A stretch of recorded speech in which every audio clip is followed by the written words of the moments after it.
Hey everyone, Archer Shuttle here, and welcome back to Genshin Impact, and yes, I'm doing another one of these surprise streams. So previously, we were able to see into a bit of Rarira's past, and now I understand why so many people are calling him Abyssal Daddy. Yes, and I did cringe internally repeating that.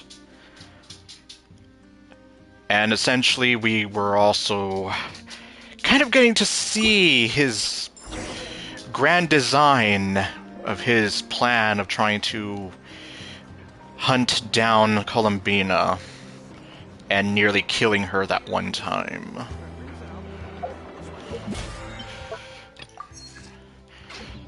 And when we last left off specifically, we encountered a very familiar face. Although, let me see, before we even do that...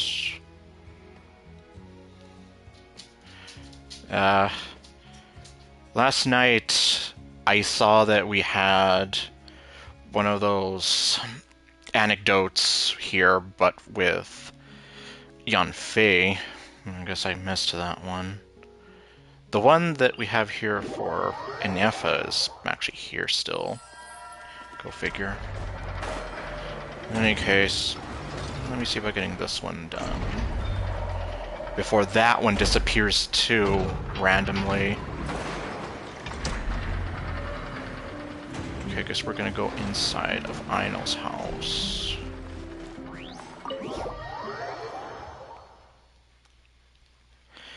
And, oh, there you are. What the... Okay. What is going on here? Can you tell me?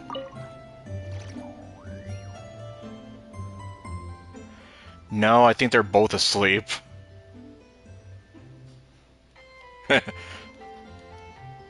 Lumine's eyes are confused. Enefa? Is she asleep? Has her battery gone flat?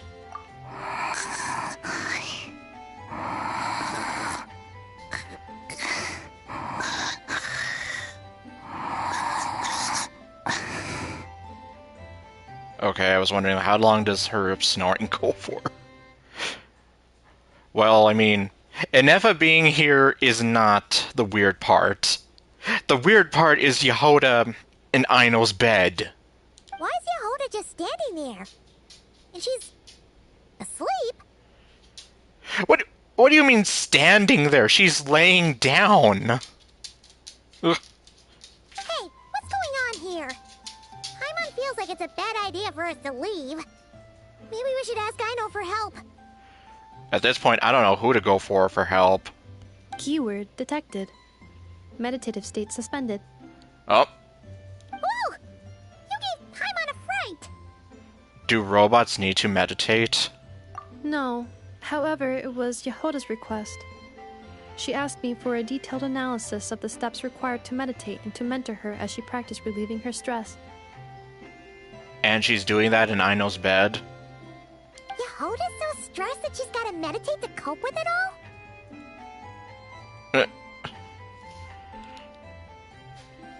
Well, I guess to be fair, considering we're literally facing the end of the world, I'd be stressed too, being honest. Is there something troubling her? Did Nefer assign her another job? I do not know. However, Yehoda said she has been suffering from insomnia for a while and was willing to try any solution she could. Meditation being one of those solutions. First, I let her stand in my kitchen, close her eyes, and focus on the fragrance of crumcakes. By stimulating her olfactory module, I believe there would be a decrease in activity in her cognitive module. Did it work? It successfully stimulated her appetite. She consumed the finished crumcakes with incredible efficiency. In other words, she stuffed her face. Unfortunately, she consumed too many and proved unable to sleep that night. That's the sugar rush for you. That's normal. We're not robots like you, after all. The more we smell food, the more we want to eat it. Yep. And Paimon definitely knows all about that. That is indeed true. Afterwards, I try to have her perform intense mental or physical exercises before bed. For example, cutting lumber, jogging, doing push-ups, boxing, and so on. Oh, the old idea of make herself as tired as possible before going to sleep. That way it's like, yeah, she just desperately needs to go to sleep because she's so worn out. Her body should have been able to enter sleep mode more easily following such sizable expenditures of energy. But I'm guessing that didn't work. Lumine's eyes. It did not. She finished half her exercises, realized she had an unfinished commission, and so rushed off to complete it. And I'm guessing that didn't tire her out either. After she returned, she crouched down in a corner, hugging her knees, and said, I was so tired from all that training. My legs gave out while guiding my clients through the ruins. I basically crawled the whole way. If Boss Neff finds out, I'm dead meat. Aww. Following this, she was once more unable to sleep. Okay, she was too tired to do her job, and thus she became so damn anxious that she couldn't even get to sleep. In the end, we decided to give meditation another try. Boss Neff. No, wasn't me. Didn't steal your tea. Ugh. Seems like the meditation was pretty effective. Yehoda's fast asleep. Natsuki Fang. But anyway, she started talking in her sleep. So it was because of Nefer all along. I do not think Yehoda's sleep is related to her meditation. Oh. So the meditation did nothing. First of all, the meditation steps I analyzed are not suitable for her. Really? The goal of meditation is to enter a deep state of tranquility, which can be used to enhance self-awareness. Which, at this point, she's not self-aware about anything. She's just dead to the world right now. For an ordinary person, this deep state is close to dozing. Yes, my eyes understand perfectly. Yeah, I just can't get over Lumine staring like that. For me, this would be closer to a low-power standby mode, where one cuts power to certain components. That said, were we to shut down some of Yehoda's components, I believe it would pose a threat to her personal safety. Yeah, you don't want to do that. So, meditation wasn't supposed to work, but Yehoda fell asleep anyway? Could she have been so tired that she just passed out? That could be a possibility. In truth, I do not understand either. All I can do is tell you what happened before. When Yehoda lay down and tried to fall asleep through meditation, she suddenly said to me, "Don't run off too far, or I might get ambushed in my sleep. And then I'd be dead meat." Oh, she looks so sad. I answered her, "Very well, I will remain here by your side." After that, like I do with Aino every night, I held Yehoda's hand as she slept. Aw. After a while, she did, indeed, fall asleep. Dummy robot. This is something I did myself. Okay, I stand corrected. Maybe she is partially self-aware. In any case, it's good that she is getting the rest she needs. Maybe we should let her sleep in peace. Yes. And if either of you need help sleeping, please consult me at any time. However, do note that I can only hold 2 hands at once. Oh, by the way, I have leftover krumkaki bolts from the batch I made earlier. I gave one to Yehoda. You can have the other. Alright. Thank you. Goodbye. I hope you have sweet dreams tonight.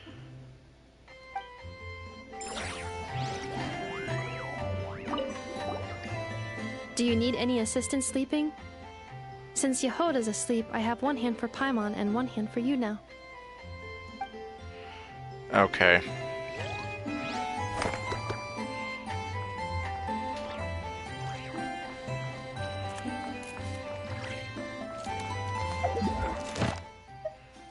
Huh.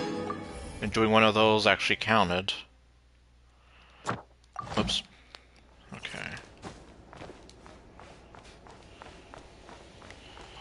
Yeah, I'm gonna guess, yeah, Aino is not anywhere in here.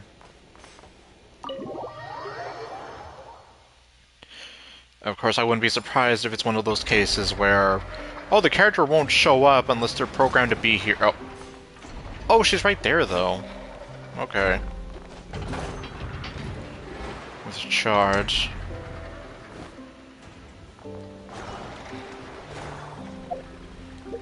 Okay.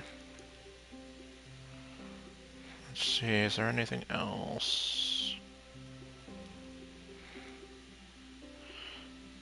God, I wonder if that's going to be important later. Anyway. Okay, I don't see anything else going on here, so I'm going to go on a limb and say I've done all of the anecdotes that are available. But yeah, I missed the one with Yanfei. Even when the night is gone, and even when the sky is hidden from view, still the moon shines its light upon you. That didn't help at all.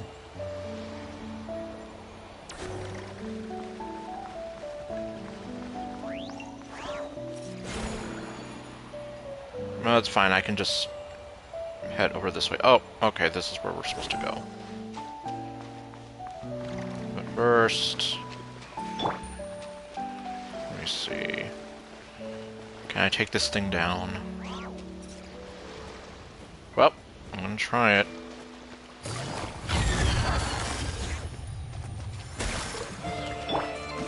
Illusion shattered! Now you shall perish! Lush as the moon. Okay, well the slimes are dead. No surprise there. For the everlasting forest. And I'm frozen.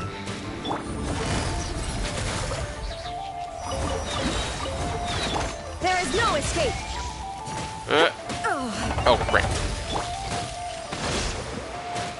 Here comes the catch. Receive my blessing.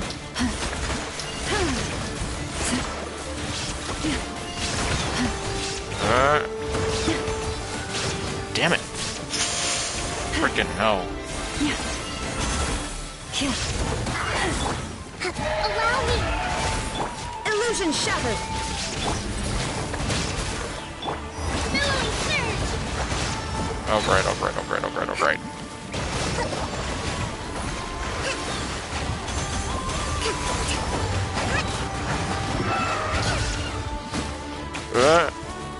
There is no escape! Torn to oblivion! Quietly now. Hold the line! Branch into song. Lay the blossom in the hold. Stay your hand. Jeez. Man.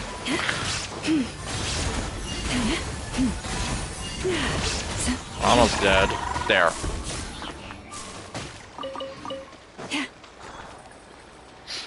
Alright. What the? Oops, dude.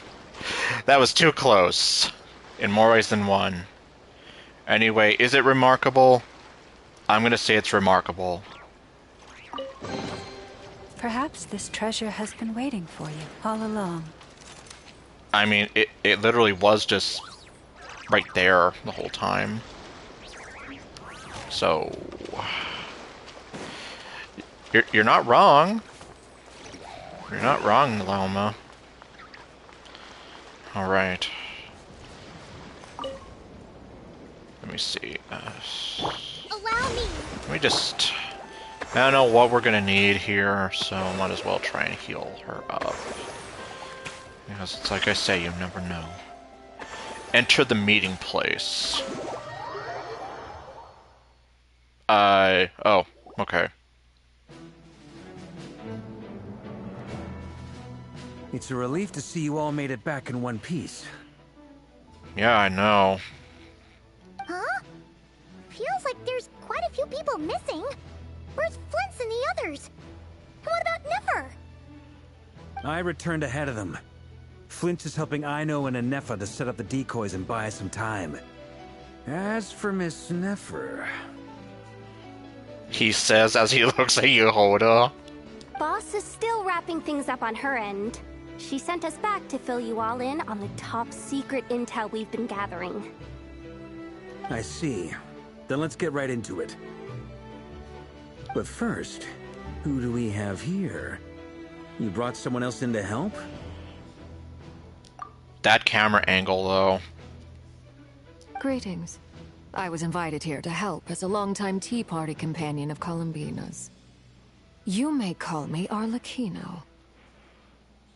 Surely it can't be. Well, Llama has every reason to kind of be suspicious. Those eyes. Oh, where have I seen them before? Wait, of course. In those memories we just saw. Yes, that little boy that was talking with... Like, okay, yeah, there's definitely something going on here. The only Arlecchino I know is the fourth of the Fatui Harbingers. So either you share a pretty uncommon name, or you're more than just a Tea Party buddy. Well, yeah, it's a little more complicated than that. You are well informed, Grandmaster.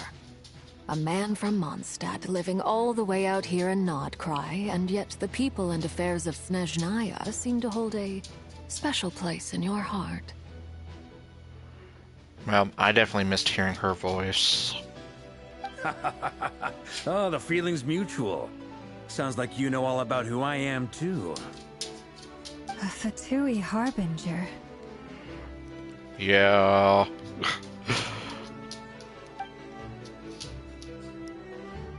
The atmosphere in here just got really tense. Guess we can't just start trusting Fatui Harbingers, even at a time like this. Yeah, and even though technically every faction in Nodcry needs to unite in order to take this guy down, the Fatui being one of those factions. I must admit, though, I'm a little curious.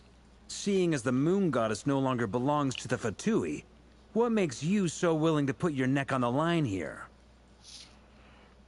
He actually makes a good point.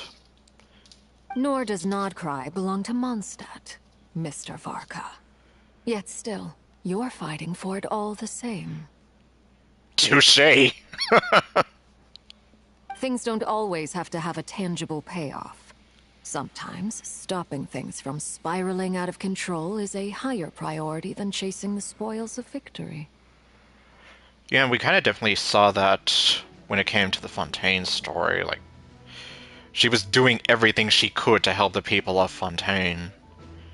So, at least we know that if it's for the greater good and for survival, she is willing to kind of set aside whatever goals for the Fatui and just, do whatever's necessary. Of course, I can't say there's nothing in it for me at all. But that's between Columbina and myself. Yep, see? Arlecchino was instrumental in helping us save the whole of Fontaine. I'm confident we can trust her. Forgive me. I don't mean to doubt you. It's just that the Fatui really have been the source of many of our troubles. Yes. Not just in Nodcry, either. We have our own way of doing things here in Nodcry. But ever since they arrived, the Fatui have treated us with nothing but hostility. Yeah, and well, unfortunately that's out of Arlecchino's control there, since these guys aren't under her control. They're under Sandrones. I know there's been a lot of bad blood between us in the past. I've done my utmost to avoid friction whenever I could. But sometimes fundamental conflicts of interest simply can't be settled amicably. That's why I'm here solely in a personal capacity. This has nothing to do with the Fatui. As a gesture of good faith, I'll be frank. I can help Columbina track down the iridescent moon's marrow, which will help her restore more of her power. Anyway, what else is on the agenda? Let's begin. She says she'll be frank, then completely skips over the details. Looks like she doesn't want to give away too many secrets after all.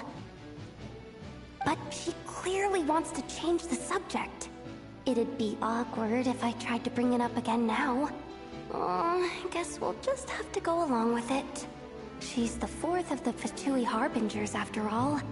One look and you can tell she's not someone you'd want to mess with. You say as she sets her eyes on you.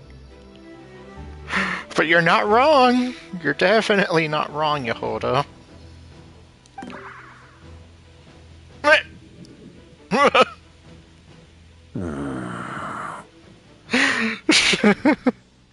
Yep, Yehoda's eyes say everything.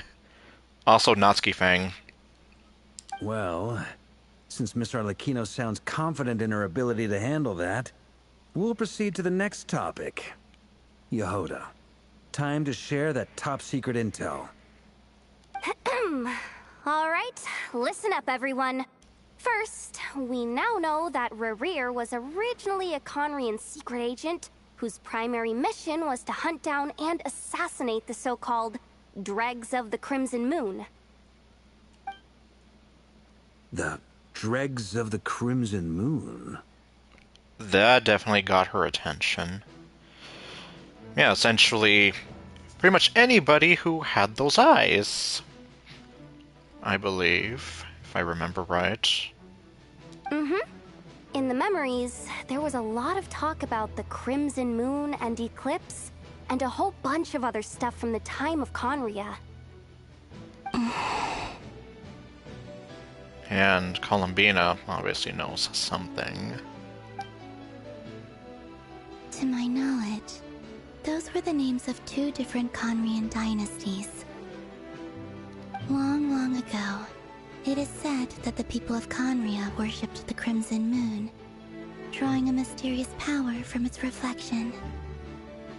But one day, a coup saw the Crimson Moon eclipsed, hence the name of the new dynasty that replaced it, and how it became the new emblem of Conria. Still, long after the Crimson Moon dynasty had fallen, the last ruler of the Eclipse dynasty, the Vinster King, still coveted the secrets it left behind. So, he sent the Rehir of Solnari to secretly hunt down the Crimson Moon's few remaining followers. Yep. And the Lindis had no idea what was going on until that little boy sought her. In those days, Rerir showed no signs of madness. In fact, he was as normal as any other person. Oh, and he had a fiancé, or at least a would-be fiancé, called Tholindis. Tholindis, which was the name that he shouted out when he was attacking everybody in Columbina. What's the matter? Just after Rerir regained his body, he called out that name. Oh, right, actually. Maybe I have it a little jumbled. Verfnir, Rhine-daughter, Lindis. Okay, actually, Vedrfolnir, Daneslif's brother, Rhine-daughter, one of the Hexen Circle, and the Lindis. Interesting. Anything else? What about this would-be fiancé of his?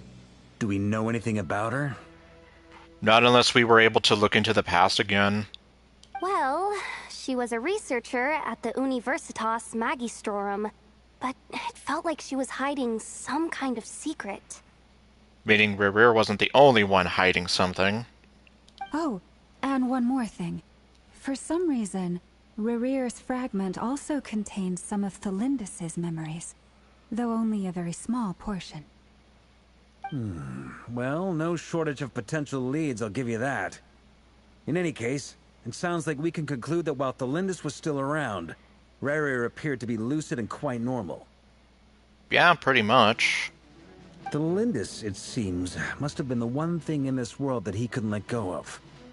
Tell me, though, were these pure-blood Conorians we're talking about here? Why do you need to know that? Hold on. If she was a pure-blood Conrian... The curse of immortality. She might still be alive. Just like Dainsleif. Oh yeah! Just like how it was with the captain! Him too.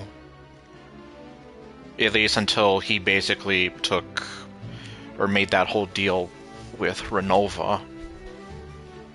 If we could somehow find her, do you think there's any chance Rerear might regain some of his sanity? I mean, at this point, it wouldn't hurt to try. You would like to think, though, like, he sees her and then he's there like, oh, I should stop doing all this crazy stuff because I need to talk to her, whatever, I don't know. It's possible, but it would take a miracle. We can't pin all our hopes on that. Unfortunately, we have no idea where she is, let alone where to look. That merchant who never knows, Dori Sangama Bay. Maybe we could hire her to look into it. All right, then. Let's keep working in our separate teams. Traveler, Paimon, Kutar, and Miss Arlecchino will go look for the iridescent moon's marrow. As for the others... On the way over here, I noticed that the Wild Hunt monsters had grown even more frenzied in their search for Kutar. Yup. At this rate, the people living here will be in grave danger too. So I'm thinking of gathering together some of our followers to go wipe them out. I'll head back to the curatorium and meet up with the boss. Feels good knowing we've all got something to be getting on with. Given that the Wild Hunt has been a lot more active lately, the Lightkeepers have likely begun their own operations too. If that is the case, someone will need to pass the news on to Flint's. I'll hold the fort for now, then discuss our next move with Flint's, Ino, and Anefa when they get back. All right then. Well, the clock's ticking. If that's everything, we'll be on our way. We'd better get moving too. We'll try to buy you as much time as we can. Relax. Just do your thing. I decided to call in some backup since things are getting so hairy. Our reinforcements should be here any minute now. Who'd you call in? Stay safe, everyone. Dismissed. I guess we'll see.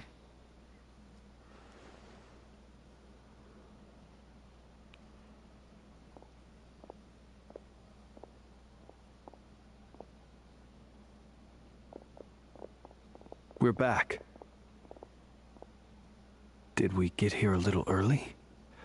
Or a little late? Technically, you got here a little late. A tad late. The others have already set off.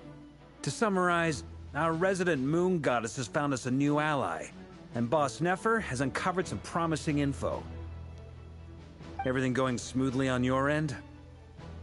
Not great. I don't know how long we can stall them for. The decoys are getting taken out way faster than we imagined. Jeez. I'm gonna make some more later, but I need a timeout first. I'm so tired right now. Yeah, there's only so much she can do. Oh, right!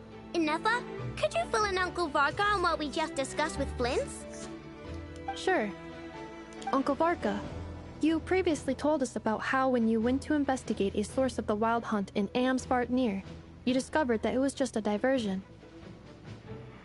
Yep, to get them as far out of the way as possible. But according to Flint's intel, several outbreaks of the Wild Hunt had already occurred in Nodcry in the period leading up to that. That was before Rerir had regained his body, when he was far from regaining his full strength.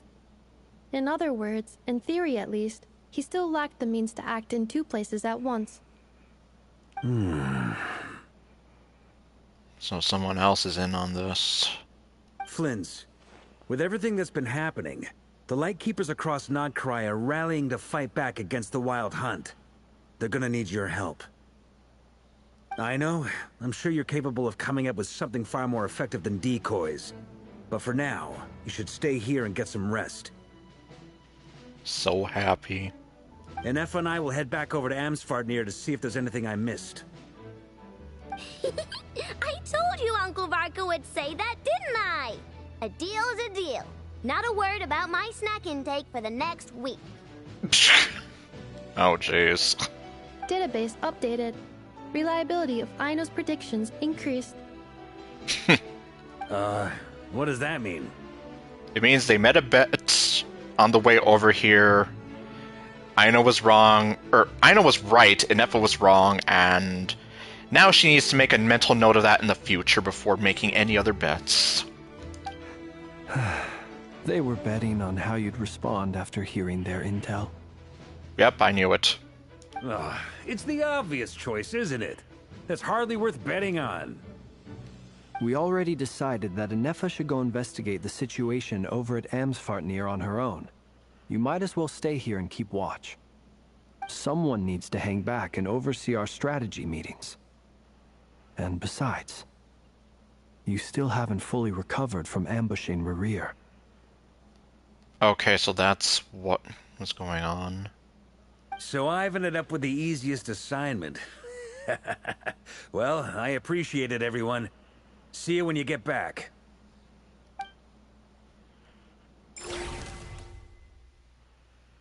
Okay.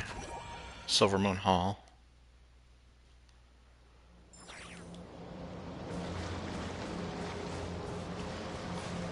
Oh, wait. Oh, okay. I was like, hey, wait a minute. Cannot use. Yeah, so I'm locked in right now. So we're gonna go to the place that Arlequin was talking about. Here, this will serve as a good spot to cross over. Crossover. Arlecchino, hold up a second. Since you brought us all this way, would you mind telling us what you've got planned? We still haven't got the slightest idea what's going on here. And if even Columbina doesn't know where the iridescent moon's marrow is, how do you? Simple. Because I am an inheritor of the royal bloodline of the Crimson Moon. And one of the last surviving embers of the Two Worlds' flames. Well, there's our answer. I guess by this point it was obvious that she had to hail from the Crimson Moon's, well, dynasty somehow, just like the little boy. But wasn't exactly sure it was the royal bloodline. Huh? Are you serious? Isn't you're a descendant of that Crimson Moon dynasty we were just talking about? The one from ancient Conria? No, the other Crimson Moon dynasty. Your surprise is understandable. I was also taken aback when I first learned of it. Yeah, and who'd have think she basically grew up as an orphan girl named Pererer? But the more I thought about it, the more I realized the signs had been there all along.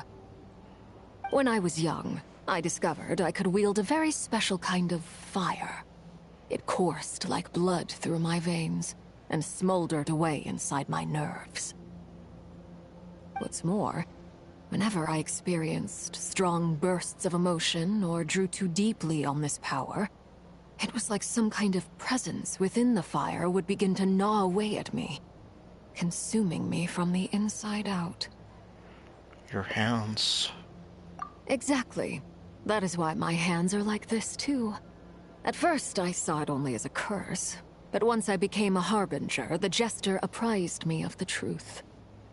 Huh. So he knows. Together with my own investigations, over the past few years, there are several things that I have gradually come to understand. For instance, take the so-called Crimson Moon. In truth, it is nothing more than the shattered remnants of the iridescent moon, fused with the Abyss to prolong its lifespan. Huh.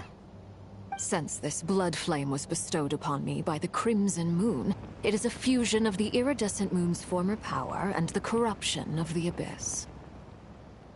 You all understand the nature of the Abyss well enough. I draw upon its power, and in return, it hungers for my soul. This strange blackness is the mark of corruption it has left behind. If I recall correctly, you once told me that if the corruption ever made it to your heart, you'd become a completely different person. Yes, and that's the reason I'm always careful not to push my power too far. It's essentially a never-ending tug of war. Oh, sounds intense. I think that's putting it lightly. Anyway, the rest of my story can wait. Is there anything else about the Crimson Moon or the Iridescent Moon that you're unclear about? But I want to hear more of your story. Paimon has a question. So, the Crimson Moon that the Karians used to worship was actually the Iridescent Moon, right? Which was one of the three Moon Sisters. Does that mean that the Karians were to the Crimson Moon as the Frost Moon Scions are to the Frost Moon? You know, when you put it with that logic, you can definitely see it. So much of that history has been lost. We have no way of knowing exactly what they were like. Yeah, unless Dainsleif is nice enough to tell us everything, which he won't be. But I would suspect that the Conrians weren't as devout in their moon worship as it might appear. The iridescent moon's remains simply served as their link to the Abyss. Later on, perhaps someone discovered a way to make direct contact with the Abyss. Or maybe there was some kind of ideological divide. Either way, a dissenting faction staged a coup and drove out the royal heirs of the Crimson Moon dynasty. Yep, the eclipse.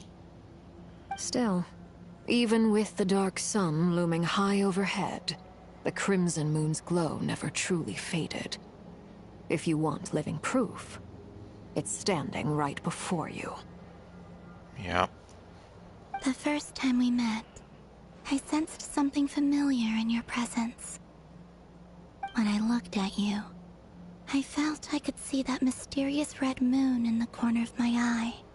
In your flames, I saw its broken image, surrounded by a strange black aura. Well, I appreciate that you kept it to yourself. Much about the Crimson Moon is still a mystery, and I'd prefer not to end up as the object of an insane research project. Anyway, time is against us here, so if there's any other questions, they'll have to wait. I just want to make sure I've got one thing straight. In her letters, Sandrone mentioned that since you are unable to contain the iridescent moon's marrow yourself, you intend to leave it in my custody, correct? That's right.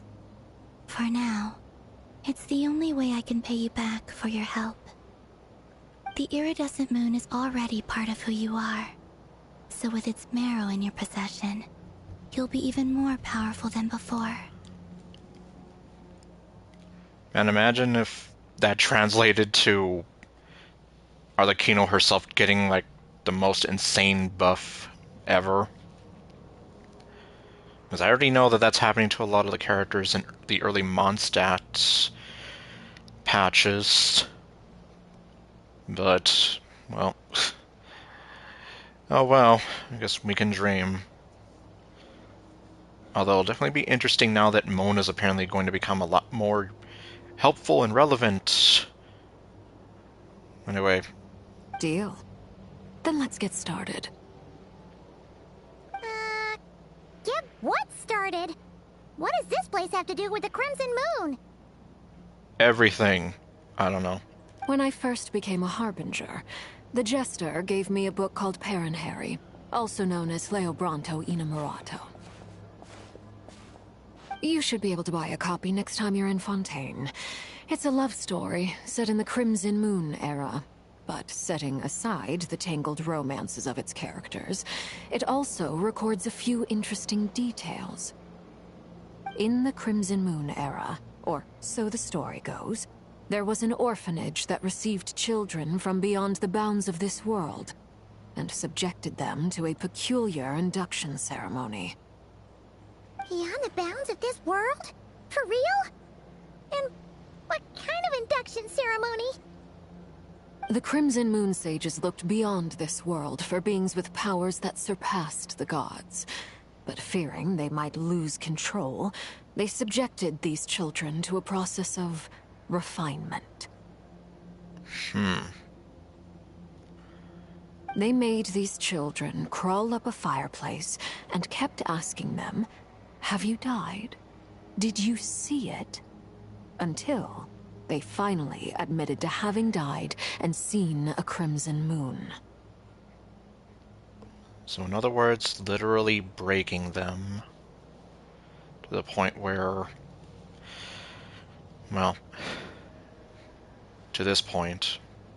The adults embraced the children who passed the ritual, telling them, "Within the fireplace, you have traversed the flames between two worlds. Here and now, you are born anew." The book leaves much unsaid, but I suspect that this was their way of branding the children they had enrolled, leaving an indelible mark upon them so that they would forever live in the Crimson Moon's light. That explains why I can't sense the Crimson Moon's marrow in this world. It makes sense that it would be sealed in a special space that can only be accessed temporarily through some kind of ritual. But there's no fireplace here. Do you see a chimney anywhere? Oh, are we supposed to build it ourselves? Okay, fine. Paimon will go find some bricks.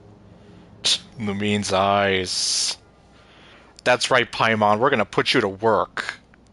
That won't be necessary. The fireplace is purely symbolic. The key to the ritual is crossing the flames between two worlds. In other words, the flames that burn within me. Okay, I was here like, yeah, I don't think there's, like, obviously, if we needed the fireplace, then I'm sure she would have made some kind of arrangements, but clearly that wouldn't be the case. Those burned away by such flames leave behind a kind of ghostly afterimage in the world. In the days of Conria, people believed they could be used to bridge the gap between the... In short, I'll need to stay on this side to keep the passage open, so I won't be able to come with you. Once you're inside, you'll have to find your own way. Understood. Don't worry, we've got this. Very well. Then I'll open it up.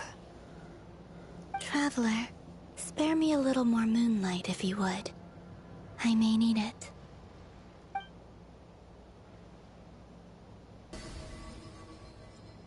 Thank you. It should be enough to move us across short distances and confront whatever dangers might await.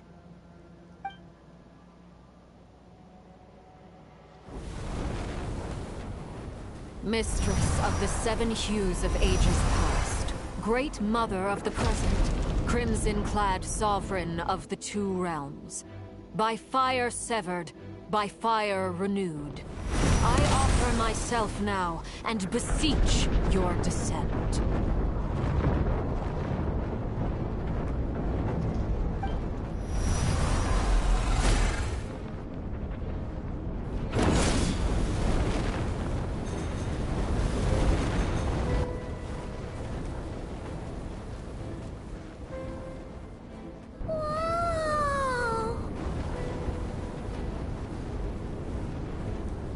One word of advice.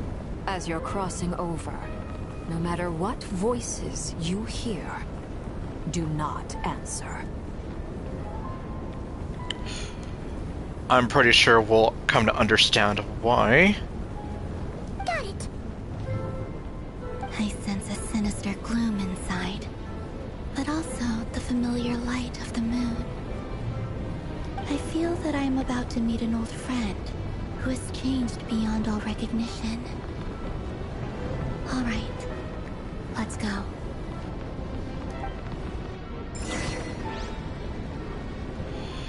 Okay then. What the? I can't look at the map? Okay, well, I was going to say that considering there was this weird puzzle here at some point, I guess it kind of makes sense because you do have the 3 gates and I was here, like, mentally thinking to myself... If the animals in Nodcry behave in ways you do not understand, just ask me and I will explain. Oh god, the water, look at that. Shh. Jeez. It's like we're walking on lava. But anyway, as I was saying, considering we have those 3 gates there, I was thinking to myself, this has to be important for something. They wouldn't just do, you know, just some silly puzzle with this. And yep, sure enough. The 3 gates, the triangulated area leads to here.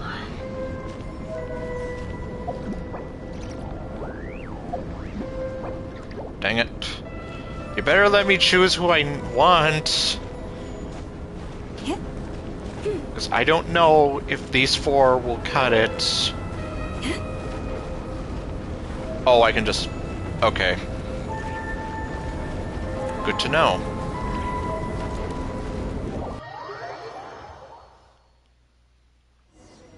Well, everlasting as the moon. Go through the passage.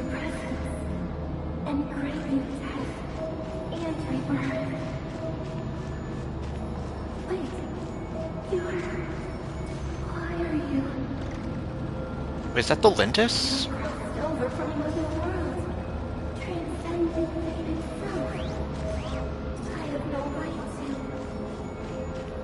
I don't know.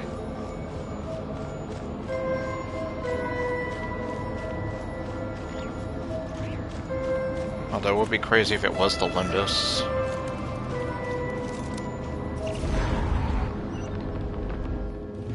Hey! Look up at the sky! A red moon! This must be the spot, right? Is that the abyss? It's practically filled the entire place! What now?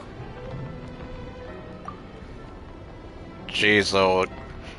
If we weren't in such a hellish place, I could say that that actually looks pretty interesting. That, like, this is almost like wallpaper worthy.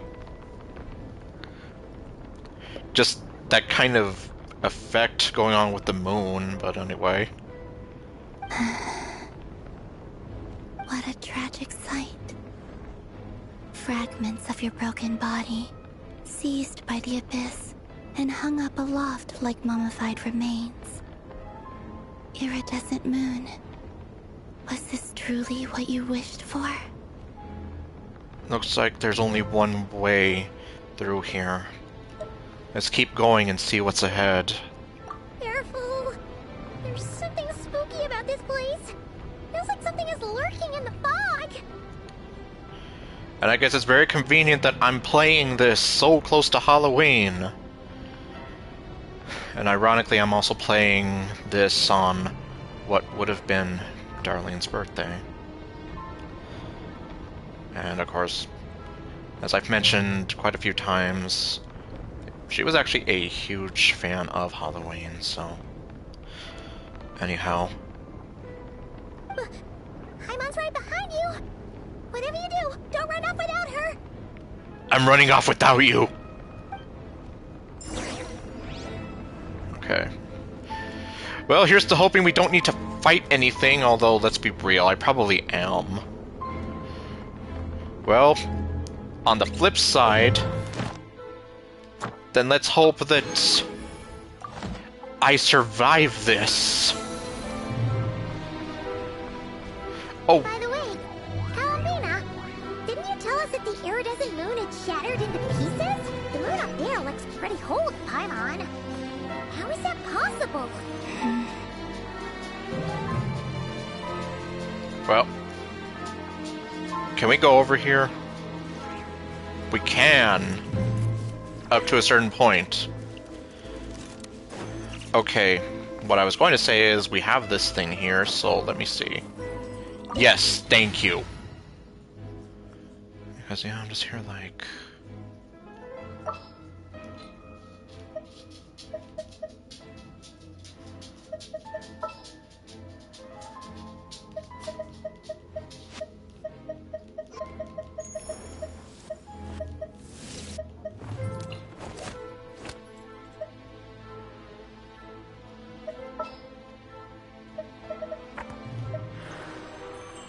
Although...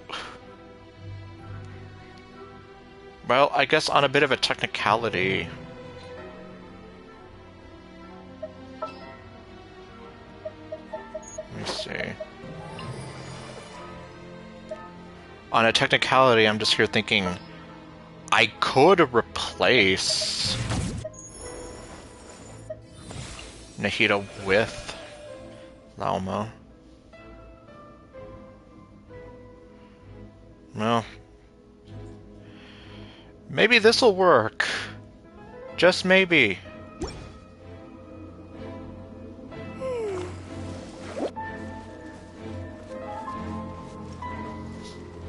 Well, I don't regret that. Illusion shattered! Hold the line! You poor lost lamb. You poor lost lamb.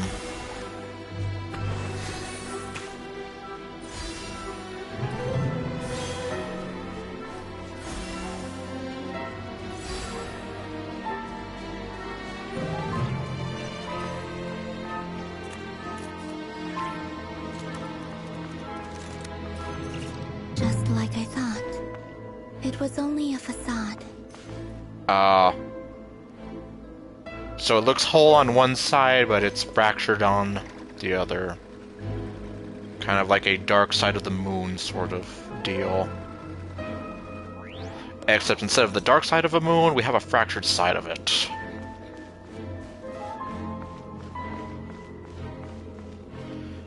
Well then. Hi guys! There is no escape! With one heart, we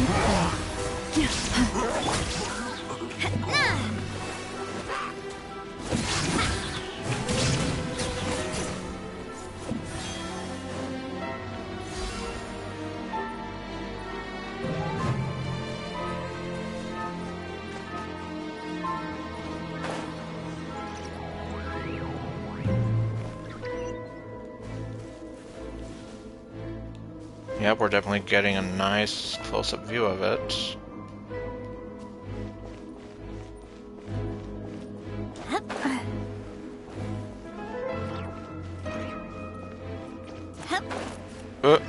Okay. Oh, what do we have here? Only one of these guys, though? Illusion shattered! Insolent! Allow me! Now you shall perish! receive my blessing. By the frost moon of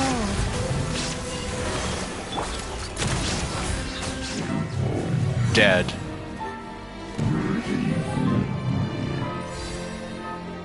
Well. Is it exquisite? I will say that it's exquisite.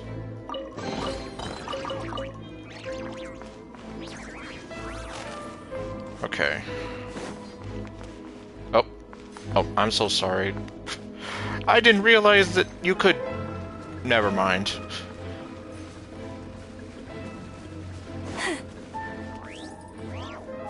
Okay, well... Huh. Let's see.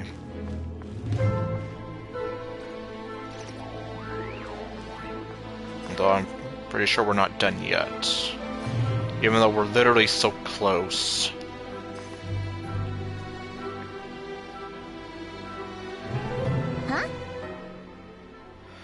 So the iridescent moon's marrow is up there in the sky? Huh? For real? That's way too high! There's no way we'll be able to reach it!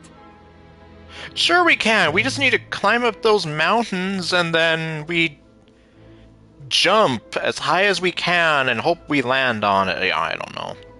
No. I'm not sensing anything up there. Oh. Well, never mind then. It's coming from under the mountain. Okay, that probably makes more sense that it's down there. Let's see. Ah! There's some kind of weird shadow over the water. Yup. Wait, see that? Looks like a mechanism of some sort. Let's check it out. Okay. So we can just fly on over there.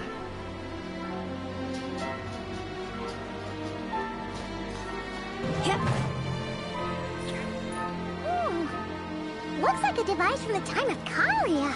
Maybe people once came here to study the Crimson Moon's domain, and they left this behind. Oh, if we can activate it, we might find some clues. Alright. But what if I don't do that and just decide to go through here? Hi, guys! Shattered. Rest and rebuild. Watch out. Check. Okay, it actually looks like we have more than one of these things. Okay. So if that's the case, then let's go back here and activate this thing, and it's probably gonna make us come over here anyway. I guess I should have guessed. Alright, so... Ah, because of those three things there.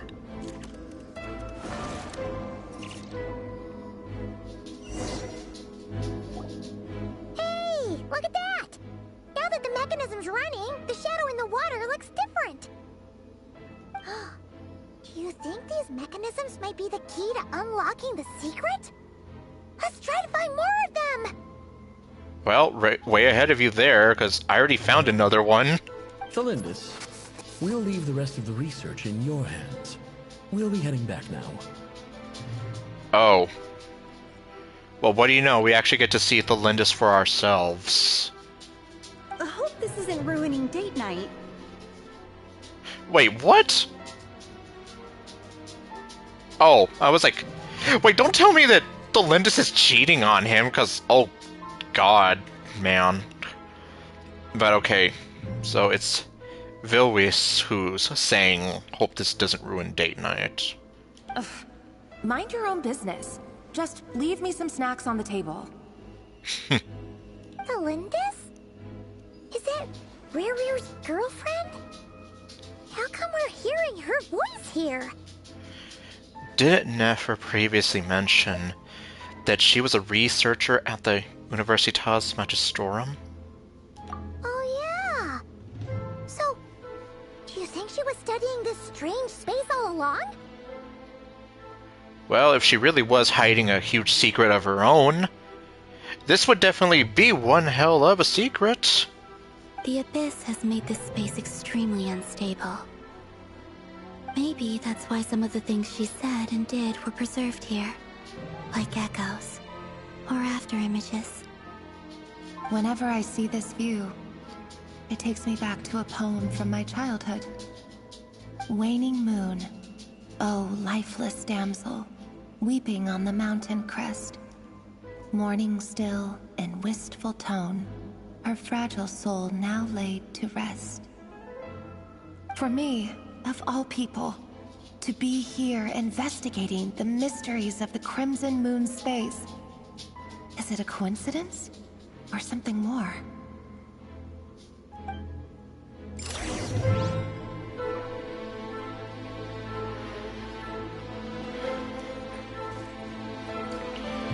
And I guess if you think about it, Maybe now it makes a little more sense why that little boy specifically sought out the Lindis.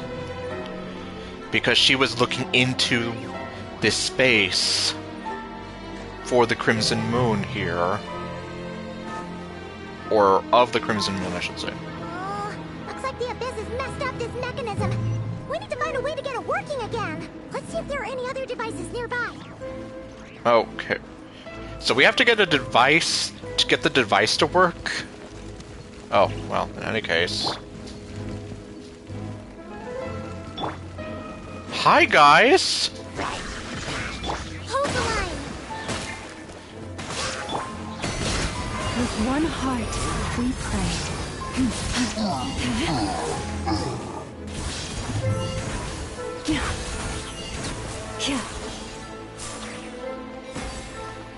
Is this common?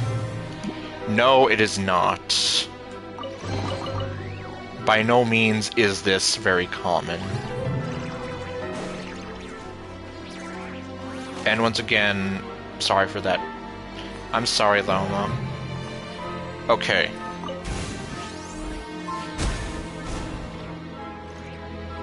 Yeah, it's ironic in the sense we need to find a device so we can get this device to do what it's supposed to.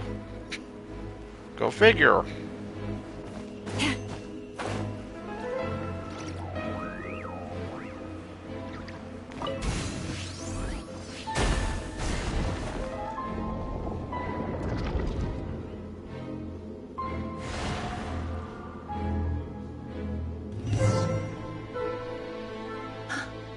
I see.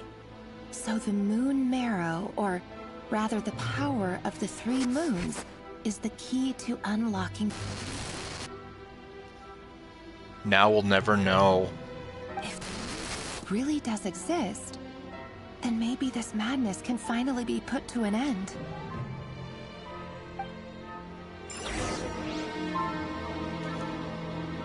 Okay.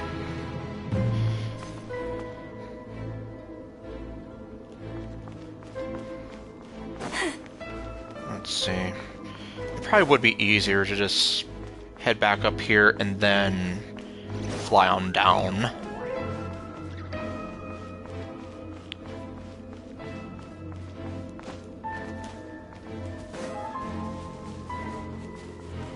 Or not. Okay, actually, no, this is good enough. Oh, I could have just... Oh, well. The important thing is that I made it here.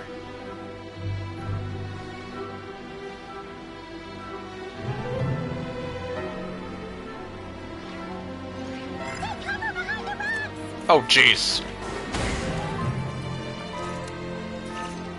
Aerial attack.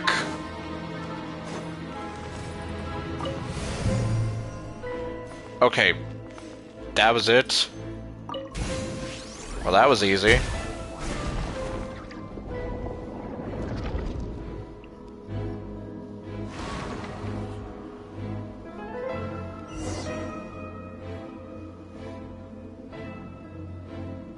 With the Abyss inhibitors in place, I should be able to access the chamber with the moon marrow. Abyss inhibitors, I guess that's what these things are called. Oh, Revier. With every step you take, you're drifting further from what you truly desire. But you're not the root of the problem. Ever since that outsider set foot in Conria, the Vinster King has sunken deeper into madness. Ether? If only I could get my hands on that outsider. Okay, you're... The way she says it and the fact that she's looking over unironically where Lumine is... Oh god. Hey look! The moon's reflection is back to normal! Yeah, about as normal as it can get in here. But yeah, like... That was like very coincidental.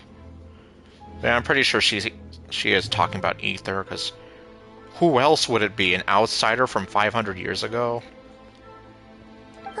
Lekiano's voice mentioned a chamber with the moon marrow. Do you think maybe it's hidden in the moon's reflection? I mean, why else would we have been doing this? It must be. For within it, I sense the fragile aura of a dying soul. Oh. Then there's no time to lose! Let's go! Alright. So I guess we can just walk on over there. Okay, at least... Well, we can walk on the water. So, I don't have to worry about drowning in some creepy water.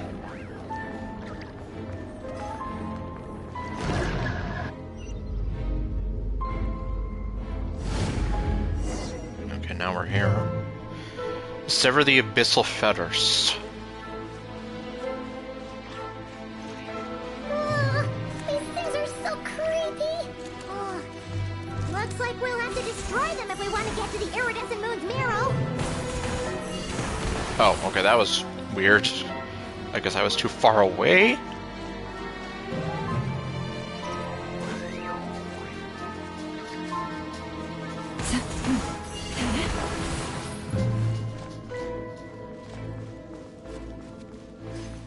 Oh man. That must be the iridescent moon's marrow! Oh, we'll need to destroy these things before we can reach it! Yup. Don't take pictures of that. Even if it is like weirdly photogenic in its own strange way. There is no escape! Rest and rebuild! Hey there! Fire! Well, with rocks. Fly the frost moon forward.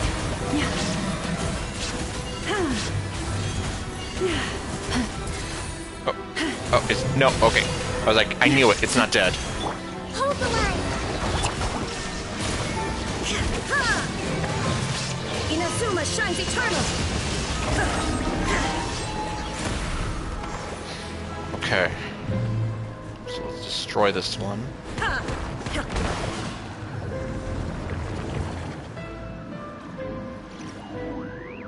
Okay. Just 2 more to go.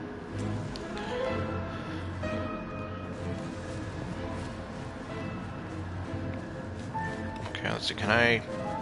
No, I can't.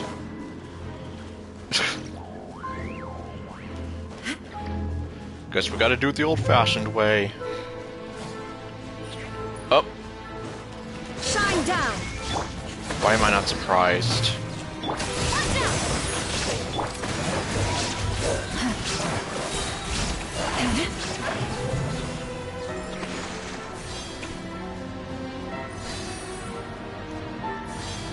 Oh, more.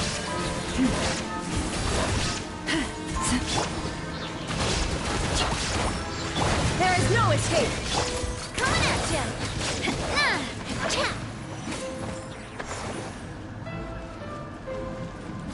Hang in there! We're so close! Yep, I'm getting closer.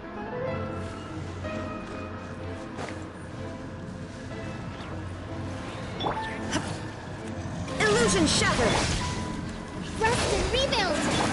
Torn to oblivion! Oh, dang it, I didn't mean to... For the everlasting forest. Attack! That's the way! Haha! Watch out! What's your problem?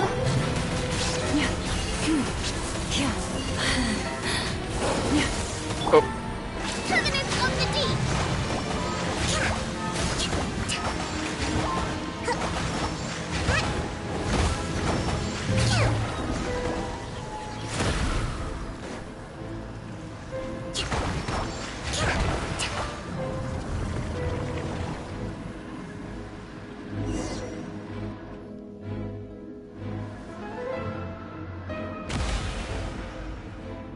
oh.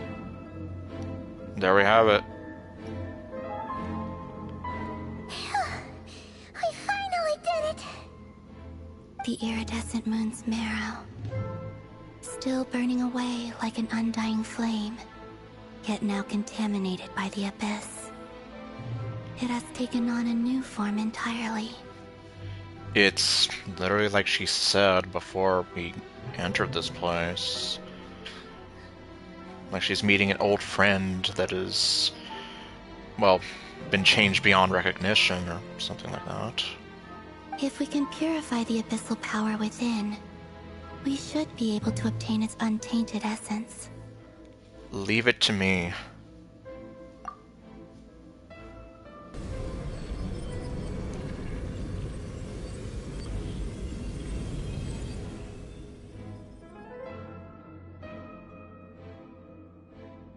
It's so cold. Oh?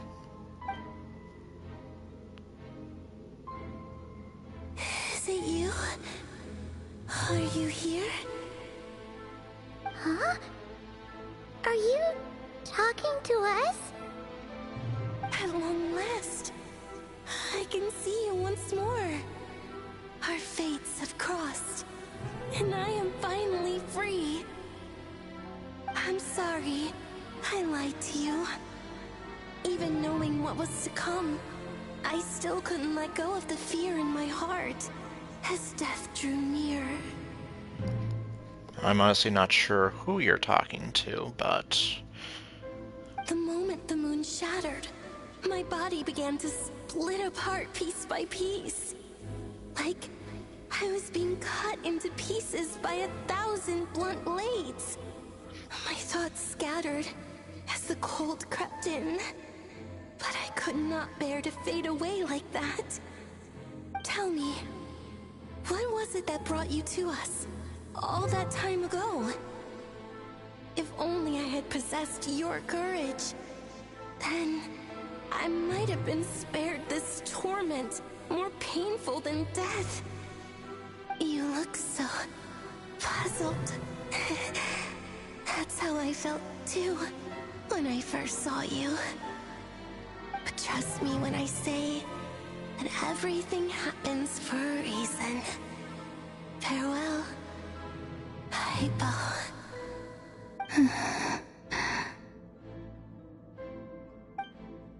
What was that all about? Was that the goddess of the iridescent moon? Oh, That's the only thing I can think of. it sounded like she was speaking to a long-lost friend. But none of us have ever met her before, right? Unless Columbina can shed some light on this. Perhaps. She took me for the goddess of the frost moon she once knew. She recognized your essence. For a fading soul like hers, our auras must be too similar to tell apart. Exactly. But anyway, we've got the iridescent moon's marrow now. That should help you regain your strength, right? Alright, time to leave this place and meet back up with Arlecchino. Let's go!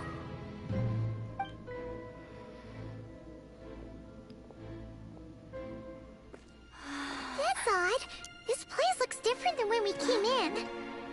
Waning moon, Huh? oh lifeless damsel. Oh.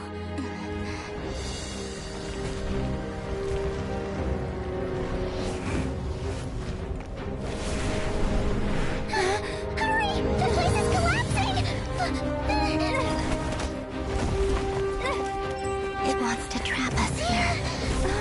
Who's it? The abyss? Now we've taken the moon marrow. All that's left here is a dark will. It will show us no mercy.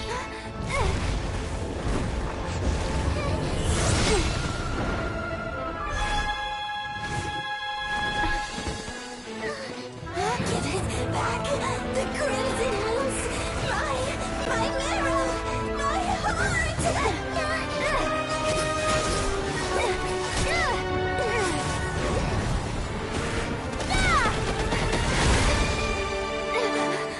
Finally! Huh? Oh no! The exit's blocked! They're back! Now what do we do? This is where you fall. Witness my rise. What are you waiting for?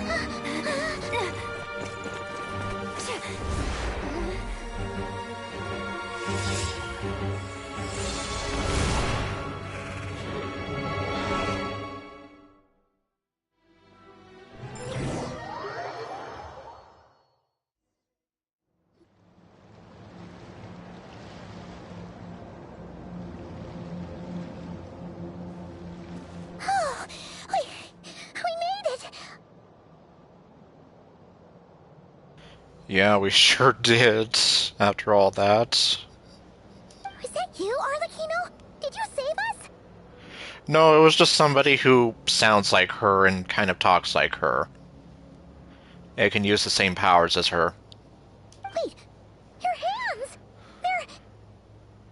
Oh, this? Don't worry. It's a small price to pay. Are you sure? The Abyss wanted to trap you inside, and I defied its will by bringing you out. No wonder it's a little angry. A little angry? Is there anything I can do in return? If I can purify the abyssal power, then maybe... No. I have paid the price, albeit a small one, and it cannot be undone. My hands have already fused with the Abyss. Purification would simply destroy whatever's left of them. But surely... Oh, we're so sorry, Arlecchino. Paimon can't believe you'd make a sacrifice like this for us. As much as I'd like to call it a favor, the truth is I was simply holding up my end of the deal. Well, Columbina. Yes, you did your part. And as promised, I will leave the iridescent moon's marrow in your care.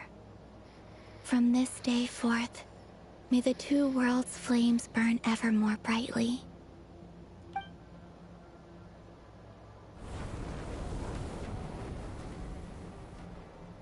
I'll take that as a blessing. Now, Columbina, give me your hand. Accept this moonlight I offer in return.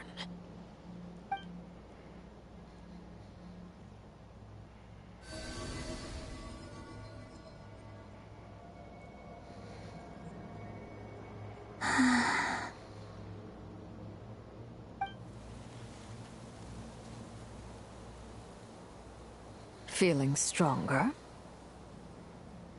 Hey,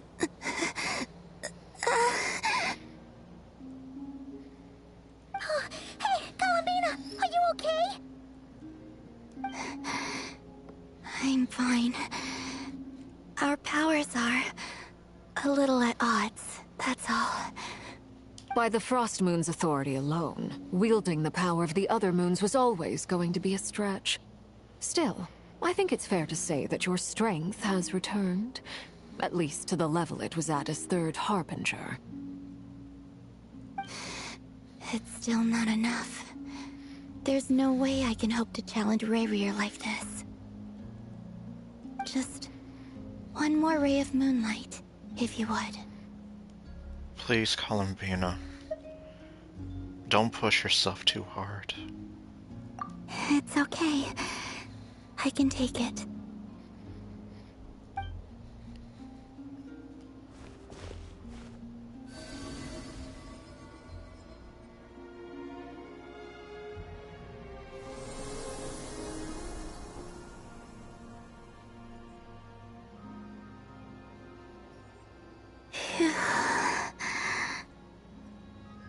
How about now? Fighting fit?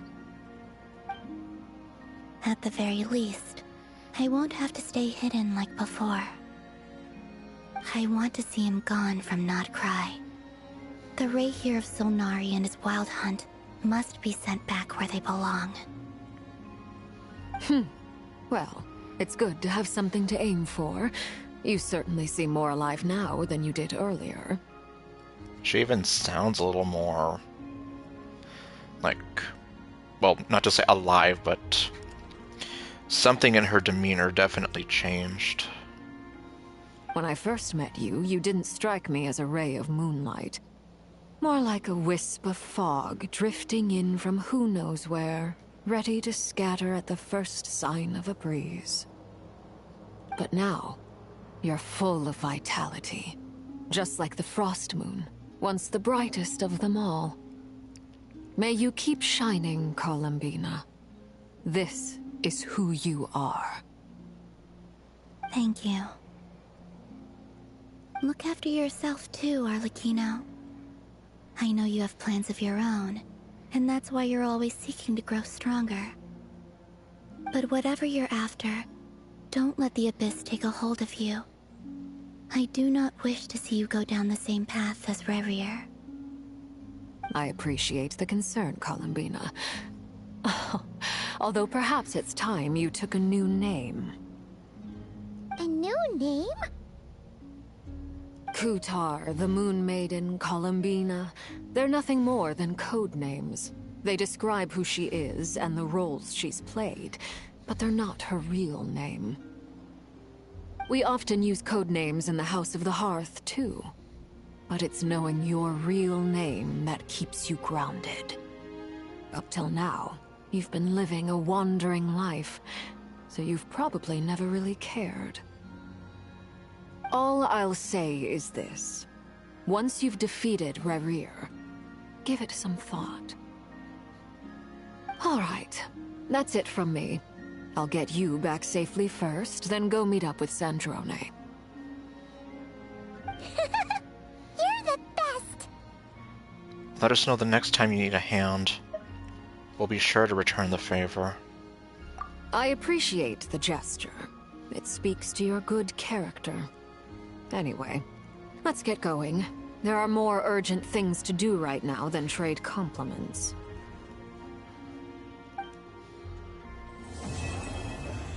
Okay, Act 3 complete. Oh. Okay, what do we got now? It was a close call, but we got the iridescent moon's marrow and restored Columbina's strength. And that's all that matters. In other words, mission accomplished. Paimon wonders how everyone else is doing. Well, I guess we will get to see that. But first... let me go get the commissions taken care of. Ad Astra. Hello, robot. Thank you for Ad Astra. Okay, looks like Shinobu still isn't done there. That's fine.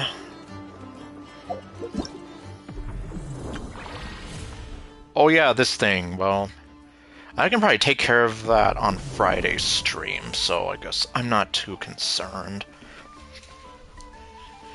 The purpose of this stream is really for me to try to get further along the story as I possibly can. Okay, we have 230 of those.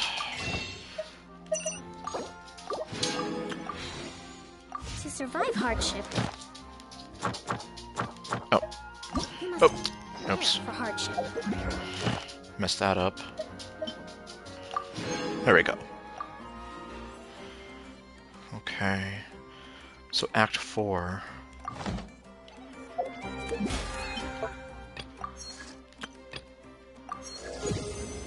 Yeah, I guess that did count as a domain.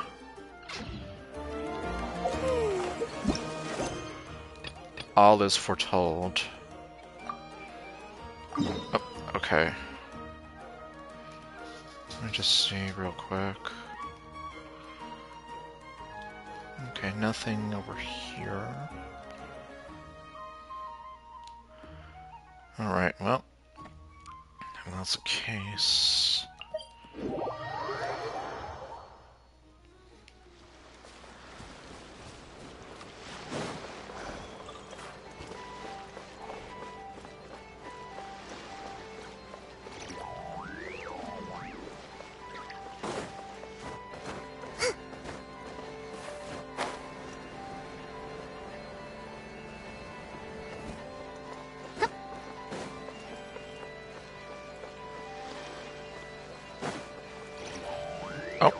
What do we have here? Oh, do you think the others are making good progress? Hope it's all going smoothly. Oh, hey look! They made it back as well! Well, Flynn's and Lauma made it back. I don't know about Enefa and... well, okay, no, Aino is supposed to still be there. Never mind, but anyway. Flint's! Llama! How did it all go? All is well, thank you. Nefer and Yehoda had to stay at the curatorium to wrap things up, so they won't be joining us for now. I ran into Miss Anefa and Miss Aino on the way back. Their work is still in progress, so I suspect they won't be back for a while either. Okay, well, never mind then. You seem rather cheerful today, Mr. Flint's. I certainly am. I achieved what I set out to do and came away with more than I bargained for. More than you bargained for? Fighting alone can get quite tedious, but I had the good fortune to run into a pair of brave young warriors. We meet again. How have you been?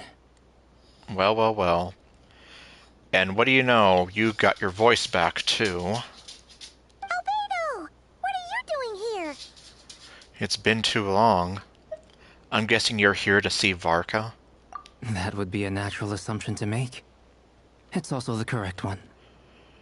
Although I'm guessing there were two people there. And I think... well, by now, with all the spoilers that have been floating around, I'm pretty sure it's obvious who it is. As well as if we think of the paralogue and how... well, we were kind of left on a cliffhanger, so to say. These two courageously lent me a hand while I was fighting the Wild Hunt. When they told me they were Sir Varka's colleagues, it all made sense.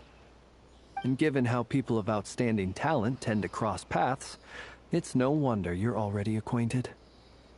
So, who's your travel buddy, Albedo? Well, right behind him. Why don't you come and introduce yourself? Well...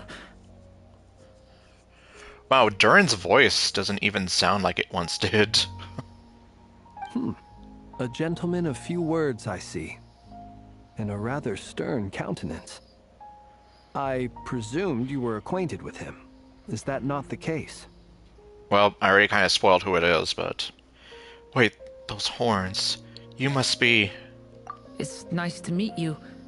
Again. We've technically met before. Yep, that's Durin. Wait a sec! You're Mini Durin!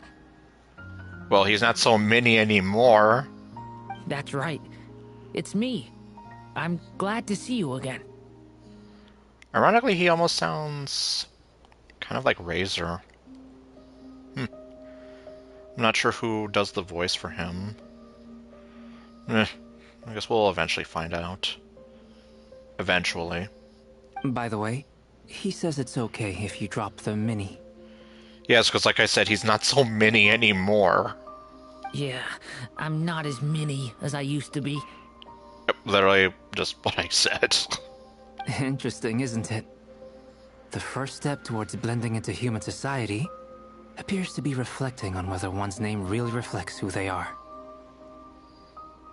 Ironic he says that after Arlecchino says that whole thing about names. Wow! You look so different! In a good way, of course. It's great to see you looking so healthy. Yeah, especially since we never got to see you after the whole madness that was that trial and whatever. Thank you, Paimon. And although you're as mini as ever, I understand that diminutives don't always convey endearment. I'll be sure to simply call you Paimon as a sign of my great respect for you. I don't even remember what he would call her before, if anything different at all. Wow!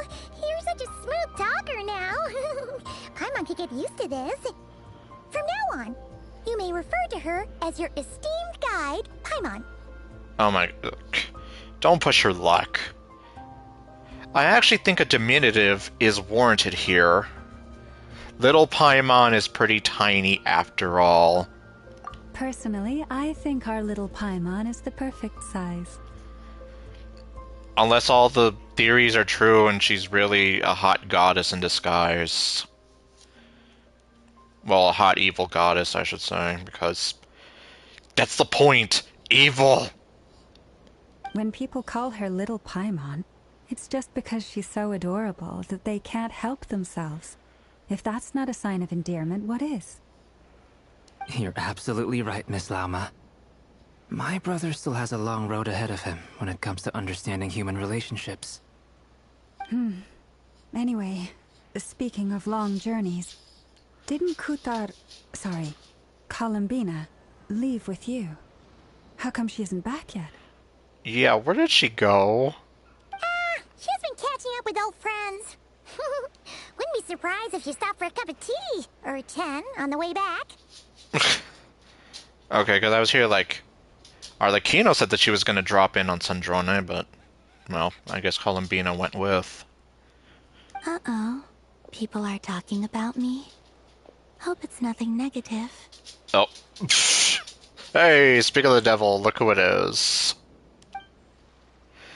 Seems like she's in much better spirits after meeting her old colleagues. Well, she's not as... She probably doesn't feel so alone anymore. Judging from your expressions, I'm guessing it all went well? It's getting crowded here. I'll go grab some chairs. Why don't we actually just go inside? No need. This is a job for an alchemist.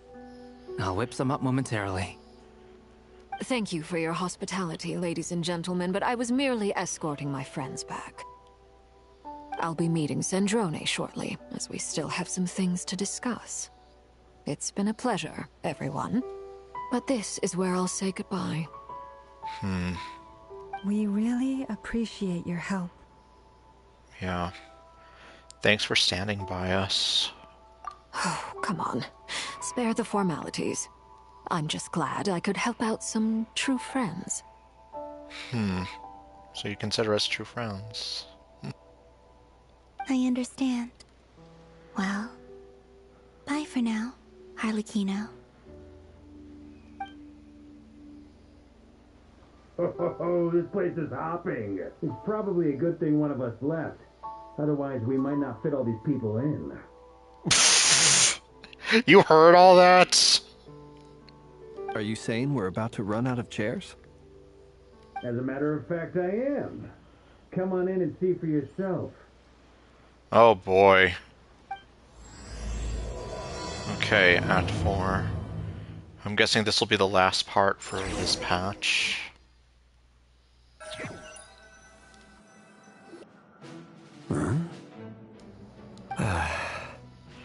Hey, what do you know? Look who finally decided to show up, and I'm gonna guess it's actually going to be relevant in the main story instead of all those random paralogue journey things.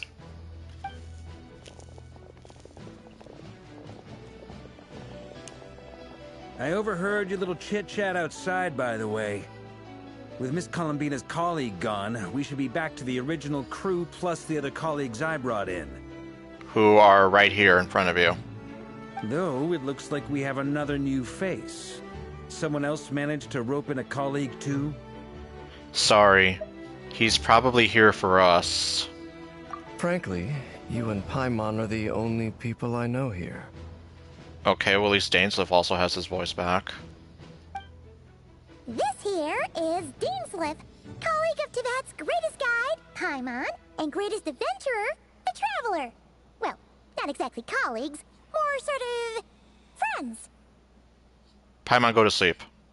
When someone else jumps in to do the announcing, you know you're speaking to someone important. Yeah, he technically is important to all this.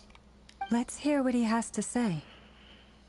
Yes, tell us more about your good old buddy Rare. Note to self.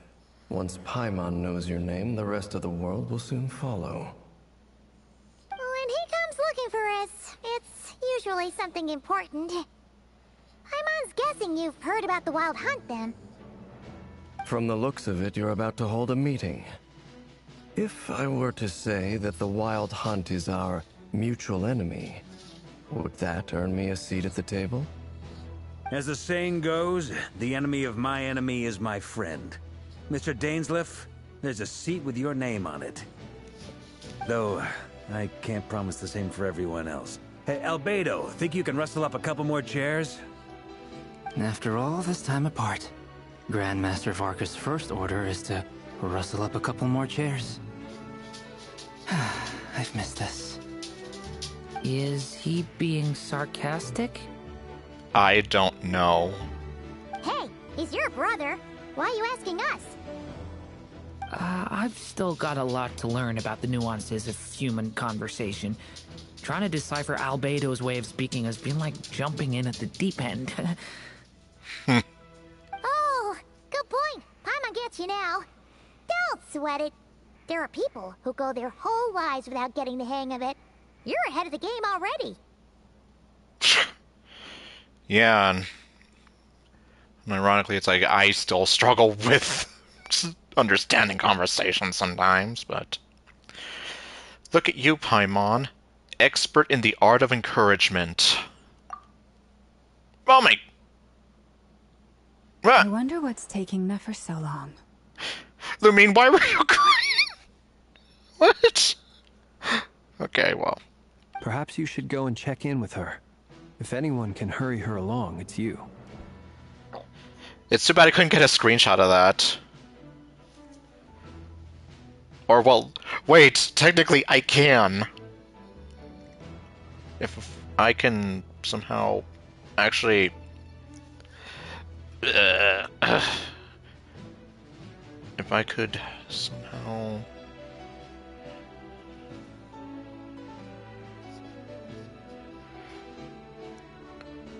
Well, nope, I guess I'm gonna have to wait until the stream is over. Well, I mean, it's not the end of the world, so... But I'm just here like... That's not something you see every day. Lumine giving the thumbs up and Lumine tearing up. I just got back from the curatorium. Besides, aren't you curious to see what's taking her so long? Miss Nefer doesn't strike me as the type to share secrets. And since gathering intel is her specialty, I'm guessing she'd prefer to keep her methods confidential. Under such circumstances, would it not be tactless for me to impose? Oh, but it's fine for me to impose. What can I say? You have an unrivaled ability to garner people's affection, Miss Moonchanter. Besides, you have far more in common with her than I do. And now, well, for all the people who ship Flynn's and Lauma together for whatever reason, I guess this is technically more of a reason to start shipping them now. Because look at her just, or look at him just sweet-talking her. All right then.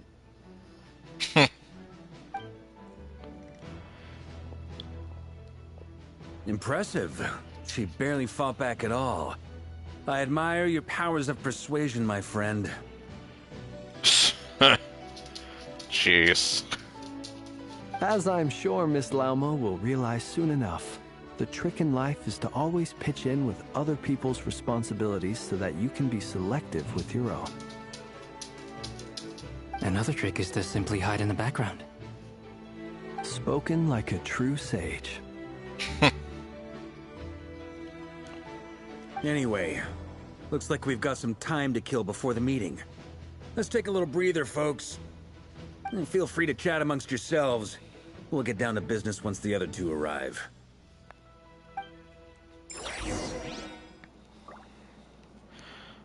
Okay, chat with everyone while you're waiting. You're both awfully quiet. Why don't I start us off with an icebreaker? Okay. Much obliged. Have either of you ever had your portrait painted? If not, I'd be glad to help. How would you not know that Durin got his portrait painted? That sounds like a lovely idea. You know how to paint, then? I dabble occasionally. He's an excellent painter. Tables, chairs, people, dragons, you name it. He'll paint it for you. I'm flattered. If I ever get the chance, I'd like to give it a try myself. I'll bear that in mind. Anyway, how about you, Durin? What sort of portrait would you prefer? Oh, I'd be fine with anything. Whatever style feels best to you. Very well. Then I'll play it by ear. You can replicate any style I want? I can try. If you show me a sample, I'll do my best to match it. Thank you. In that case, I'll dig up some reference material for you. I guess now we can kind of get a look at Durin here, and... Yep. Definitely some fancy looking clothes he's got there. And, well, we already know he's a pyro user. But, well... Ah, jeez. Come on. Let me zoom out. Yeah, we can see he already has his vision there. But... Alright. Stop taking pictures. Danslif is right there. I'll leave him for the last. Truth be told, I can't remember the last time I was in a meeting with so many people. You're not alone there, my friend. The Lightkeepers also struggle to bring everyone together for a serious discussion. I don't doubt that. I've only ever met two Ratniki, one being you, and the other being that young guy, Itlua. Itlua is a good apple. I'll give him that. He's kind, honest, and regularly delivers supplies to my lighthouse. A true Ratnik to the core. In that sense, he puts me to shame. I wonder if he's going to become playable. And they're just, like, shadow dropping names for us.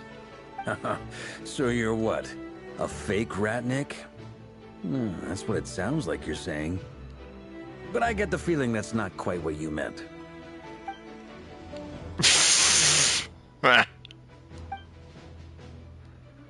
Awkward. Come on, why the awkward silence? Sorry. I'm not even gonna bother trying to hide it. You've known all along, haven't you, my friend? About him being a fae? Now that was an awkward silence. Let's just keep this between ourselves. Probably best if Itlua doesn't know, huh? That goes without saying. Gotta be careful what you share with youngsters, after all. Anyone else in the know? Let me guess. The Traveler and Paimon? It's dangerous being too sharp for one's own good, you know. Then, in the name of the Animo Archon Barbados himself, I swear, your secret's safe with me. When we went for drinks, you said that you and Barbados were practically best buds. In the light of that claim, do you really expect me to take your oath seriously? Well, I mean, technically, yes, they are. Like, they're most likely good drinking buddies. Of course. Just as long as you don't go spreading around the fact that I'm close with Barbados, all right? Yeah. Fair enough, then. Nothing like a bit of mutual leverage to seal the bonds of friendship. And last but not least, speaking of friendships...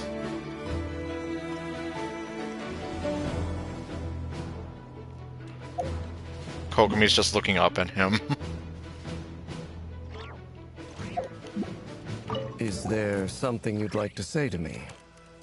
Where have you been? Yeah, for starters, why'd you just show up here without even giving us a heads up? If you think back to our previous interactions, you may recall that that's hardly out of character for me. Yeah, he does that a lot. You do have a point there. Sorted out your accommodation yet? Oh yeah, you'll need to find somewhere to stay the night too, right? Want to tag along with us? You never know. We might get a group discount. Sure, let's do that. He's totally not going to do that, is he? Great! Paimon will handle it! be our very own personal bodyguard. Paimon, you're thinking out loud again, which is why you need to go to sleep. If that's what you had in mind, you should have said so sooner. I'd be happy to help. Oh, okay then. Paimon was only kidding, but good to know. Anyway, since we're all here together, we might as well watch each other's backs. That's just what friends do, right? Indeed. Thank you. Okay. Not long after.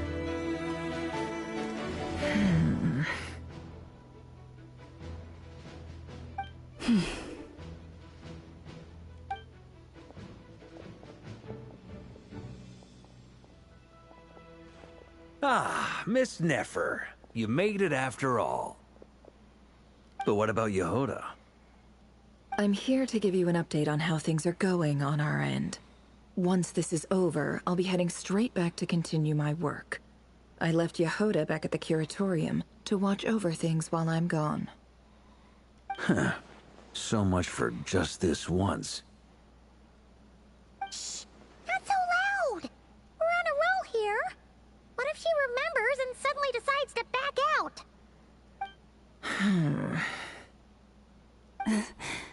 Did you say something, Mr. Varka? Huh? I didn't say anything. Right, Flints? Must have been a frog. They get so noisy around here at nighttime. It's like they're putting on a concert in the background. Anyway, before we begin, there's a few introductions to make. Let me start by saying that it's an honor to be speaking before so many distinguished colleagues and collaborators. First up, we have Miss Lauma. As Moon Chanter, she's the leader of the Frost Moon Scions, a local religious community in Nodcry. Then there's Miss Nefer, boss of the Curatorium of Secrets, an intel gatherer extraordinaire. Nefer is leading the investigation into Rerer's background, assisted by Yehoda and Lauma. From the little I've heard, they're making some great progress. Over here, we have Mr. Flintz, a Ratnik and guardian of the abandoned lighthouse. In our last operation, he courageously distracted the Wild Hunt to buy time for the rest of us. For those of you who've never met, this is Mr. Albedo, a renowned alchemist and captain of the Knights of Favonius investigation team. By his side is a new face for us all, myself included, Mr. Durin, who has come to lend his aid. Next up, we have the Moon Maiden and former Fatui Harbinger, Miss Columbina. Then we have the Traveler, who's earned more titles than I could possibly hope to list out, so I'll spare you the rundown. And Paimon, the ultimate travel companion and quite possibly the best guide in all of Tevat. How much did she pay you to say that? Wow! That's a lot of people! Great turnout! How conveniently that you leave Dainsleif out. Miss Nefer, it looks like you might have another job coming your way, so, congratulations on the booming business, I guess. You think I haven't got enough on my hands as it is? Who's looking for me now? That would be me, Miss Nefer. I have a commission for you. And you are? Who I am doesn't matter right now. What does matter is that I'd like you to gather more intelligence about the Recher of Solnari. Well, it's not as if we never take on anonymous commissions. But in your case, I'll have to decline. I'm gonna take a wild guess and say your job's probably more hassle than it's worth. Something about you seems like bad news. It's my eyes, isn't it? Conrian, I assume. And what's with the mask? Are you trying to hide your identity? In any case, the fact that you're even still alive raises an awful lot of questions for me. My name is Dainsleif. And yes, I am from Conria. As I'm sure you're aware, the Recher of Solnari's real name is Rerir. He was once an acquaintance of mine. Really? Then you must have been quite an influential figure yourself. Yep, the Twilight Sword. You flatter me, but none of that matters anymore. My point was simply to clarify why I have asked Miss Nefer to investigate Rerir's background. So you're both from Conria, and it sounds like you used to be friends. What am I missing here? Surely you already know how he became one of the Five Sinners. I'll tell you everything I know. The history of Conria, the names and identities of the Five Sinners. I remember it all like it was yesterday. I have never spoken openly of this before.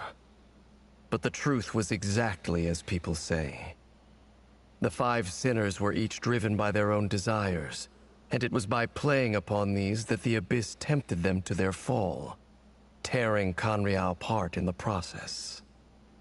The visionary, Vedifenir, who wished to foretell the future. The wise, Haroptatir, who sought limitless knowledge. Gold, Rheindotter, who desired to create life. The foul, Surtologi, who pursued supreme strength. And last, but not least, Raker of Solnari, Rerir, Ravager of the Moon. Of the five, Rerir is the only one who remains a mystery to me. He never harbored grand ambitions. So what changed in the space of a single night? How did he come to fall like the others? In other words, you're saying that his change came as a shock to you, and you have no idea what actually happened? That's right. You mentioned how the Abyss tempted them, which led to their fall. But what did that look like in practice? And what other context can you give me about the events of that time? The more detail you can give me, the better. Strangely, now that it comes to it, I hardly know where to begin. The fateful night took place during the era of the Eclipse Dynasty. One day, my elder brother, the visionary, Vedifenir, was summoned to the palace by the Vinster King, only for the king to gouge out his eyes and cast him into the dungeons. Jeez. What the actual hell? When I came to hear of this, my fury knew no bounds. I gathered together every ally I thought I had, and together, we set a night to storm the palace and free Ved. Centuries on, the memories of that night still haunt me, like a never-ending nightmare. We broke through the palace gates, just like we had planned, each striking towards our separate targets. But then, I was betrayed. Even Vedifenir, the very person I had come to rescue, abandoned me and partook of the Abyss's power. So, it's personal after all. Then tell me, Mr. Dainsleif, what price are you willing to pay? You, of all people, must know that nothing comes for free. I cannot say what price would be worthy of such a commission. But know this. Rerir was not always a madman. Believe it or not, there was a time when he was just an ordinary man, working for the Conrian Intelligence Service. Uncovering the truth of Rerir's past is the only way to unravel this mystery. But before you decide if you will accept my commission, I will tell you more about him. Enough, I hope, to help you plan your next move. Sounds pretty good to me.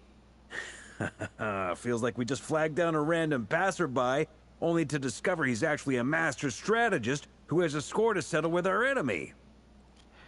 Must be all that good karma I've been building. Who knew having a Conrian friend would come in this handy? Can I borrow your halo? It could be useful in the lighthouse. Aye, aye. Hey, enough with the wisecracks! Besides, isn't that lamp of yours bright enough already? Relax. It was meant to be a compliment. If that was a little over the top for your liking, I'll make sure to tone it down next time. I'll give your proposal some serious thought, Mr. Dainsleif. Let's speak in private once the meeting is over. Before that, there's a few things I'd like to share. Yes, everyone shut up. Lumine is about to talk. And we know how rare this is. Oh.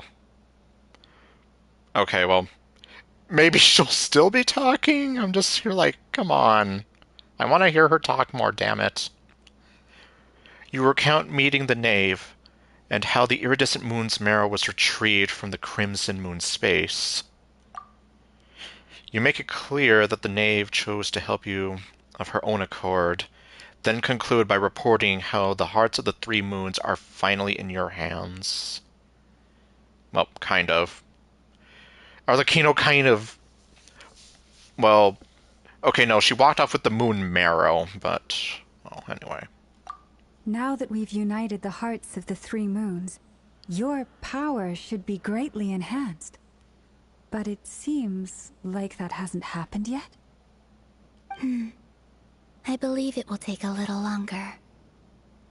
You've done so much for me, so I want to be completely honest with you all. Even though I'm doing a lot better now, the truth is, my recovery will likely be an ongoing process. From the moment I was born, my power has been slowly ebbing away. And that is because Tevat has never accepted me. Even with the moons united as one, it seems my rejection cannot be undone. So far, I have yet to find a solution. It may turn out to be a problem that will plague me until the day I finally leave this place behind. Even so, I will do everything in my power to help you drive out the Ray here of Solnari. As Arlecchino put it, this is not about chasing the spoils of victory.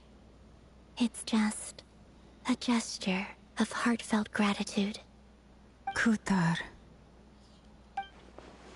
She seems a lot more energetic and positive than she did when we first met. And that's what I'm saying. At least that whole aspect of her demeanor kind of changed.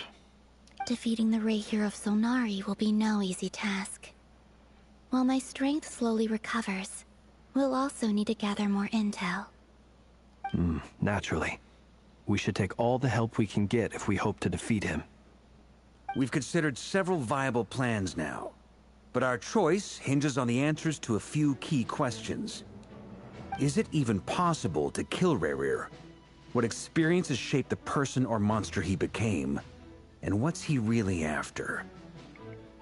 Given Albedo's expertise in alchemy, I think we should leave him to try and answer the first of these questions. Understood. As for the other two, I'm afraid we'll have to count on you again, Miss Nefer. Believe me when I say it's not my wish to burden you. But right now, relying on your skills is our only option. So you're placing all your hopes on me, huh? We can't thank you enough for agreeing to help us.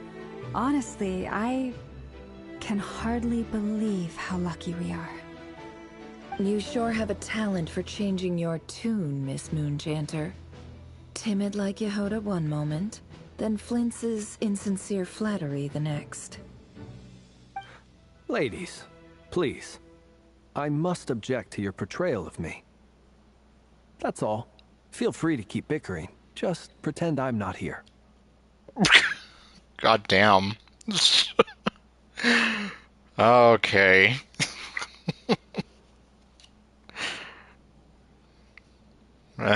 Okay. Okay, I'm good now. I almost don't want to leave this room. I'm curious to see how this plays out. I have faith in you, Miss Nefer. Something tells me you'll stand by us until the very end. Oh? And what makes you so sure of that? What if I suddenly decide that my compensation is insufficient? This isn't about the money. I can sense that you've got a deep-seated distaste for Rerir. And knowing you, that alone is motive enough. Look at them getting along so well. Like two peas in a pod. Yeah, although some fan artists take it a bit further than just that. And I'm the one they accuse of insincere flattery. There is no justice. Oh man. You are something else. Miss Lauma, you have to understand something.